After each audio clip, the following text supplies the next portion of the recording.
Que ano pro mundo das séries foi 2022, hein, pessoal? Esse ano deu muita sensação das coisas voltando pós-Covid, por mais que a Covid não tenha acabado. Inclusive, nunca irá. Nunca deixe de tomar vacina e de usar máscara quando for determinado obrigatório. Claro, né? Só se você se ama e quer viver com qualidade. Mas esse ano foi muito intenso. Foram muitas produções incríveis que estrearam. E eu queria usar esse vídeo pra comentar com vocês as séries que eu mais gostei de assistir esse ano. Eu sou o Luiz Felipe e esse é o Lip Sem Foco.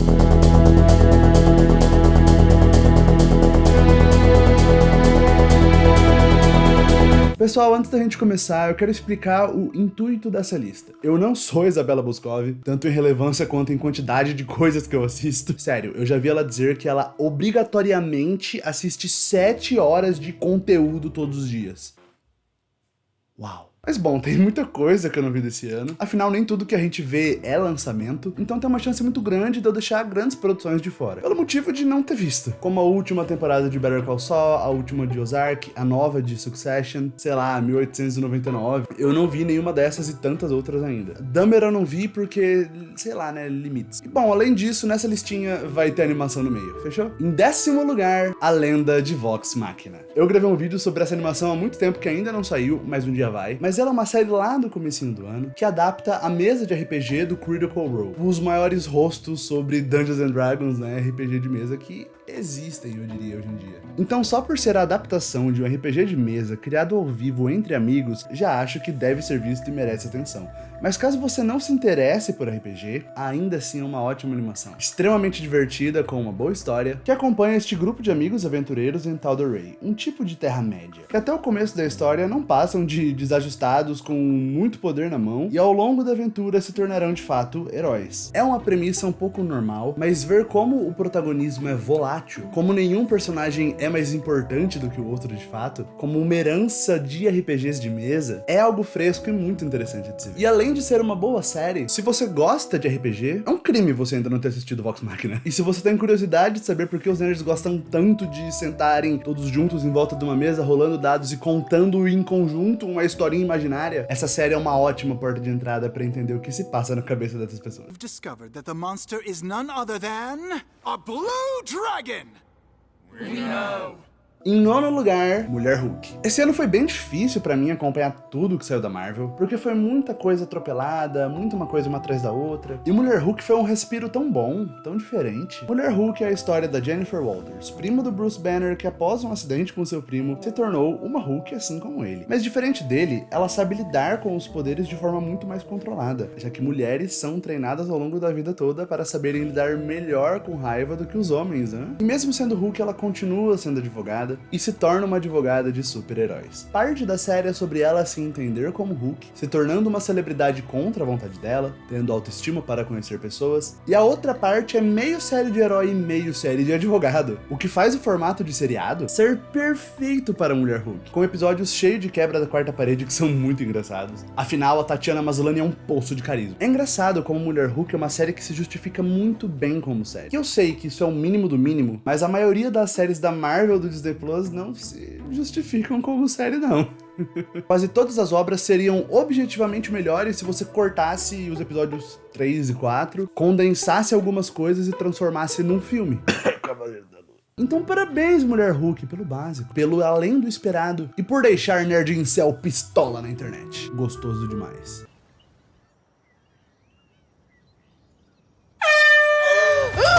Em 8º lugar, Nossa Bandeira é a Morte. Eu sou muito fã do Taika Waititi. Se tem ele no meio, eu vou de coração aberto, porque o santo bate muito. E essa é uma série sobre um grupo de piratas extremamente desajustados, extremamente ineficientes e que, em alguns momentos em particular, são eficientes do jeitinho deles, que a gente acaba aprendendo a adorar. O personagem principal é o Steed, interpretado pelo Rhys Darby, um aristocrata no século XVIII que viveu sua vida ocultando quem ele era dele mesmo, a fim de cumprir, mesmo que de maneira inconsciente, a expectativa social imposta. Quando ele não aguenta mais, ele decide sair para viver uma aventura e explorar quem ele é. Mas para isso ele precisava se tornar um pirata? Não. Mas bom, essa é a forma de ser socialmente transgressor que ele encontra. A sua tripulação reflete demais o seu capitão. Quase ninguém se parece de fato com um pirata que você tem na sua cabeça. E essa é uma série totalmente sobre masculinidade tóxica. Como atender às expectativas dessa toxicidade é extremamente nocivo para os homens. E aqui nós temos um navio pirata que é um espaço seguro para pessoas que, independente da sexualidade, independente da sua identificação, são transgressores de padrões e de idealizações da sociedade. Gente, essa é uma série muito, muito engraçada. Você vai se apaixonar. The scariest of them all. Instead of killing with weapons, he kills with kindness. Oh, right, so you're the gentleman pirate then. Well sussed. Em sétimo lugar, Spy Family. Assim como a Vox Machina, eu já fiz um vídeo sobre Spy Family que vai vir ao ar em algum momento. E esse é um anime muito diferente, gente. Em Spy Family, Twilight é um espião que precisa colocar um fim a uma guerra entre duas grandes nações antes mesmo que ela comece. Para isso, ele precisará matricular a sua filha na melhor escola do país para ter a chance de se aproximar de um líder de estado decisivo e fazê-lo impedir que a guerra tenha início. E talvez você pense, Lipe, mas o Twilight tem uma filha? E... não.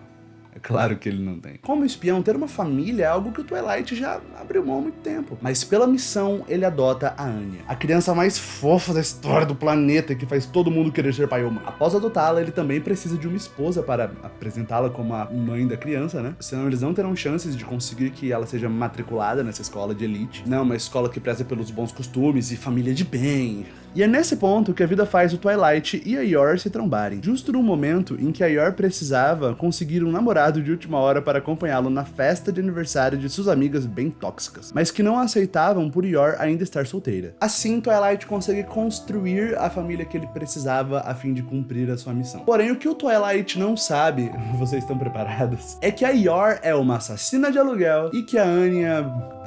eu não tenho jeito fácil de dizer isso, então eu vou falar... Eu vou falar de uma vez. A Anya é uma telepata. Eu não vou mais falar sobre isso, você vai ter que assistir. É um anime muito divertido, muito leve, muito coração quentinho, muito verdadeiro, apesar de, obviamente, muitas mentiras. Pra mim, foi uma das grandes surpresas de 2022. 父ロイド・フォージャー正体スパイ母ヨル・フォージャー正体殺し屋娘アーニャ・フォージャー正体エスパー。 Antes da gente continuar, eu quero que vocês prestem atenção nesses funquinhos que estão aqui no cenário. No meu vídeo sobre Funko Pop, eu comentei sobre o trabalho dos biscoiteiros, que fazem um trabalho maravilhoso, super bem detalhado, com muito carinho de funcos de biscuit. A qualidade deles é impecável e depois daquele vídeo, eles mandaram pra mim alguns funcos aqui que eu quero mostrar pra vocês. Esse é o Razeu, ele é um elfo bardo de uma mesa de RPG que eu joguei com os meus amigos do level 1 ao level 20, e quem joga RPG sabe que é muito insano uma mesa durar tanto tempo. Gente, ele é tão maravilhoso, porque esse cachecol dele, ele é animado, meio tapete do Aladdin, e aí, basicamente, no jogo, o Razeu, ele tocava o alaúde enquanto o cachecol tocava o pandeiro, e aí eles fizeram o cachecol com o pandeiro. Gente, sério, olha que coisa perfeita. Além disso, eles também fizeram eu mesmo.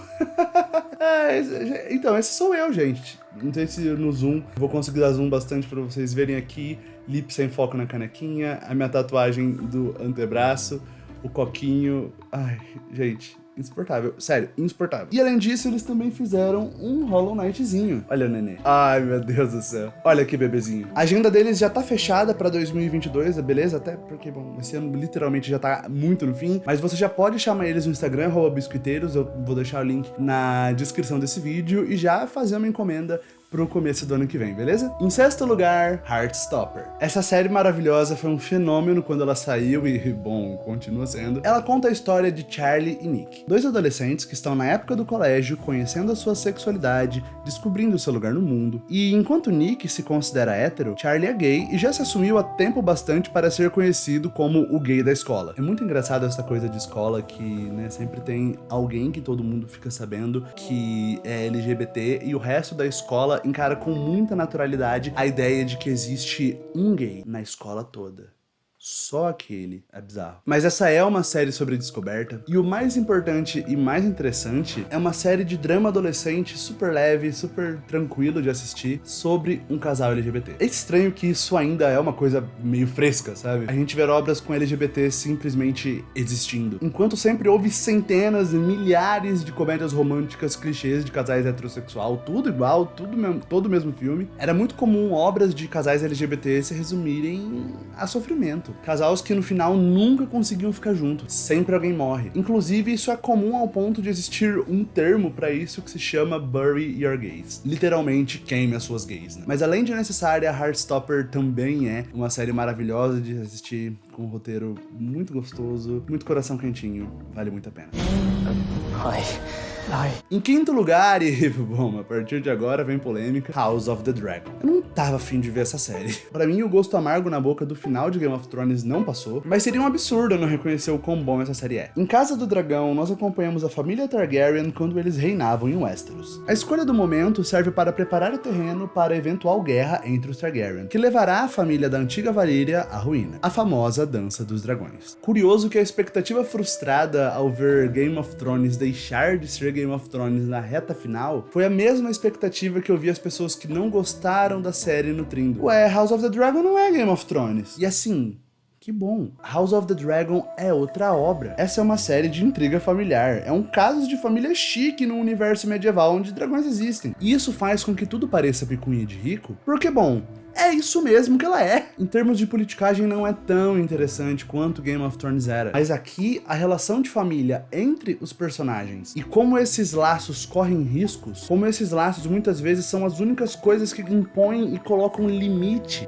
Esse é o ouro. Eu adotei essa postura meio defensiva pra falar dessa obra, porque se você esperar que House of the Dragon seja o seu pai, Game of Thrones, você de verdade só vai se frustrar. Mas se você aceitar que ela pode ser quem ela quer ser, contar a história que ela quer contar, olhá-la da forma em que ela pede ser olhada, cara, texto maravilhoso. Eu entendo que quase sempre ela é objetiva demais, mais objetiva do que, bom, quem viu Game of Thrones estava acostumado. Mas ainda assim é muito bom. Sem falar em brilhantes atuações, enfim. Depois desse meu vídeo que eu meti pau no final de Game of Thrones e que eu disse que eu não tinha nenhuma vontade de ver Casa do Dragão, eu, de coração, não achava que essa série estaria no vídeo das melhores séries do ano. Eu realmente achei que eu não ia me importar com ela. E cá estou eu advogando em prol de Rhaenyra Targaryen. You never imagined yourself on the Iron Throne.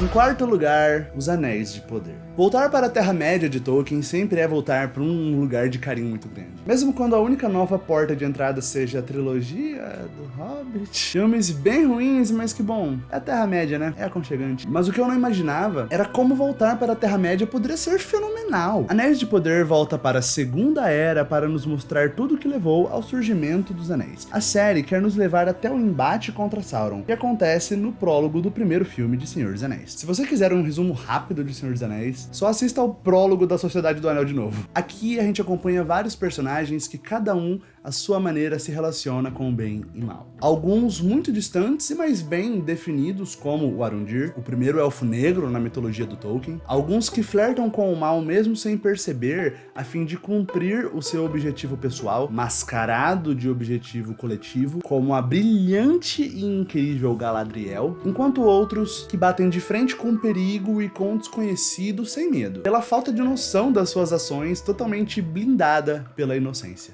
como a Nori. Essa primeira temporada é calma. Toma o seu tempo para montar o cenário e posicionar as peças que ela precisa que sejam posicionadas, além de moldar os seus personagens mentalmente a fim de levá-los a se tornar quem a série quer que eles se tornem. Aos aficionados por ação, essa série desaponta. Não é esse o foco. Não agora. Mas mesmo com alguns núcleos que demoram a mostrar ao que vieram, Anéis de Poder consegue na sua primeira temporada, pra mim, o impossível. Se mostrar de verdade digna de expandir o nosso conhecimento sobre a maior obra da cultura pop. It is over. You have not seen what I have seen. I have seen my share. You have not seen.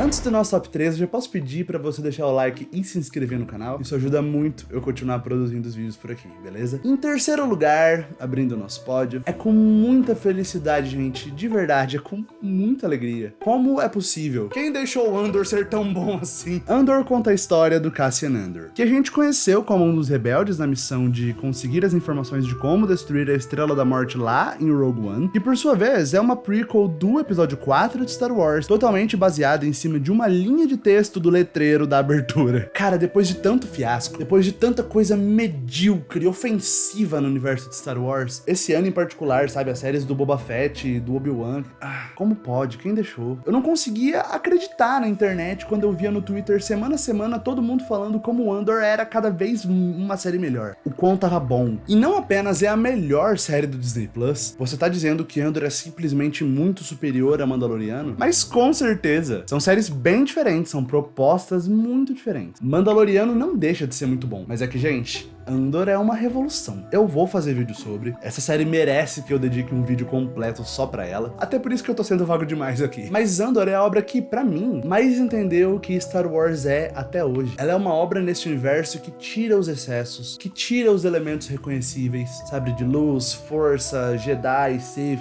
lado da luz, lado sombrio. Ela tira muito desses elementos reconhecíveis de Star Wars. Quais são os elementos que definem, que vão na raiz de Star Wars? Andor entende isso e faz pra mim uma obra que eu só não falo agora que é a melhor coisa de Star Wars que existe, ponto, porque o episódio 5 é basicamente perfeito e porque eu preciso pensar mais a respeito. Mas essa é Andor, pessoal. Eu tô querendo parar esse vídeo e nem falar quem ficou em primeiro e segundo lugar pra fazer esse vídeo agora ser sobre Andor. Mas se você tá com um ranço de Star Wars de coração, vê Andor. Você não tem como você saber.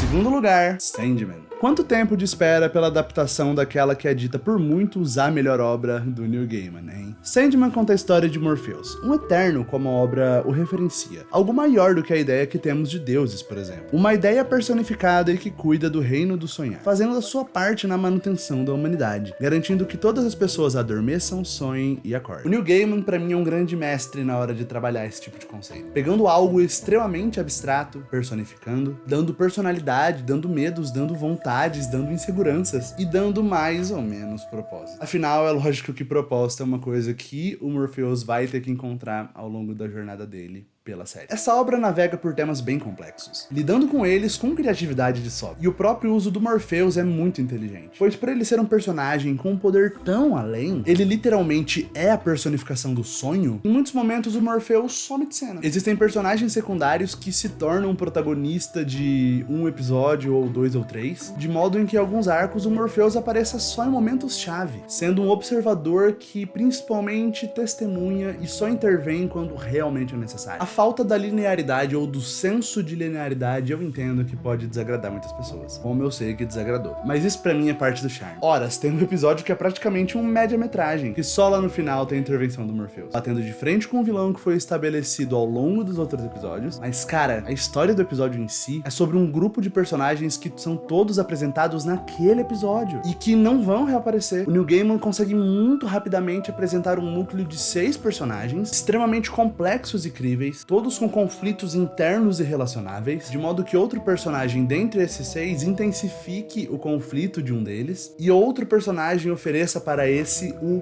caminho da solução. Gente, como é possível que essa série, em episódios de mais ou menos 1 hora, consegue fazer isso? Consegue apresentar 6 personagens e contar uma história com todos eles, com começo, meio e fim, ao ponto de que a gente considera que a gente entende um tanto quanto bom da psique dessas pessoas. Sério, eu sinto que se Sandman consegue fazer isso em um episódio, qualquer obra consegue fazer qualquer coisa em 1 hora. E não vem com o papo de que 4 horas e meia é o necessário para... é o tempo que tem que ser a obra. Não. Sandman, um beijo. I need your help. If dreams disappear, then so will humanity. I could do without dreams for a while. I haven't had a decent night's sleep in ages. E em primeiro lugar, a melhor série de 2022 e que também é uma das melhores coisas de ficção científica que eu vi na minha vida. É claro que eu tô falando de Ruptura. ou Severance. Nessa história existe uma empresa de tecnologia chamada Lumen, que submete os seus funcionários a um procedimento cirúrgico no cérebro que divide a memória da pessoa em duas. Uma memória da vida pessoal e uma memória de trabalho. No momento em que você chega no seu trabalho, o seu eu da vida pessoal adormece e o seu eu de trabalho desperta. Na hora que você estiver indo embora, o seu eu de trabalho adormece e o seu eu pessoal acorda. Na sua vida pessoal, a sensação que dá é que você chega no seu trabalho, pisca e você já tá indo embora. Que legal, né? Essa premissa por si só levanta conversas infinitas, pois com isso passa-se a existir duas pessoas dentro de você, hein? Duas pessoas que literalmente não se conhecem. A pessoa que está no trabalho não sabe de nada de quem ela é na vida pessoal que está do lado de fora. É claro, essa empresa não força ninguém a trabalhar lá. Você não é obrigado a fazer isso com a sua vida, mas na referência do seu eu do trabalho, a vida se resume a trabalhar infinitamente, sem saber como é o mundo do lado de fora da empresa, pois nem existem janelas. Você não está escravizando outra pessoa fazendo isso? E o mais louco, você não está escravizando parte de você? E na verdade, você não está se escravizando por completo, já que o trabalho, bem ou mal, é uma parte muito grande da nossa vida. Ninguém precisa ser definido pelo trabalho, não é isso. Mas ele é importante tanto para, dinheiro, né, pagar as contas, ter um mínimo de conforto, quanto para relações pessoais, conhecer gente, conversar com gente. E o personagem principal, interpretado pelo Andrew Scott, é simplesmente sublime em mostrar pra gente, uma pessoa que a gente entende por que ela buscou isso. Eu ainda quero falar bem mais dessa série, pois além da discussão inicial levantada pela premissa, os mistérios que vão surgindo são incríveis. Os personagens são muito bem desenvolvidos, o texto é incrível, a direção, nem se fala. O que o Ben Stiller fez é surreal. É uma série muito pesada que reúne personagens muito bem trabalhados, com uma história muito tensa e muito bem desenvolvida. E pra você que assistiu, isso não é spoiler, eu garanto, mas o que foi o último episódio da primeira temporada, hein? O que foi os últimos 4 segundos do último episódio da primeira temporada? Pelo amor de Deus. A série vai ter continuação, mas se ela não tivesse, honestamente, já é tão bom. Enfim, Ruptura, você tem que assistir. Que ano fenomenal pra séries, hein, gente? Vamos combinar. Every time you find yourself here, it's because you chose to come back. Pessoal, muito obrigado por ter assistido esse vídeo até aqui. Muito obrigado por mais esse ano, mais um ano em que eu encerro tendo o Lip Sem Foco, tendo esse espaço pra dividir meus pensamentos com vocês e, poder conversar. É muito bom. Espero ver vocês sempre, espero que vocês tragam mais pessoas e se não trouxerem, tudo bem. Só deixa o like aí embaixo e se inscreve no canal. Fechou? Conta pra mim quais séries você concorda com a minha lista, quais séries você discorda. E se você tiver com um pouquinho mais de tempo, conta pra mim o seu top 10. Eu vou adorar conversar sobre. Beleza? Eu sou o Luiz Felipe, esse é o Lip Sem Foco e até a próxima.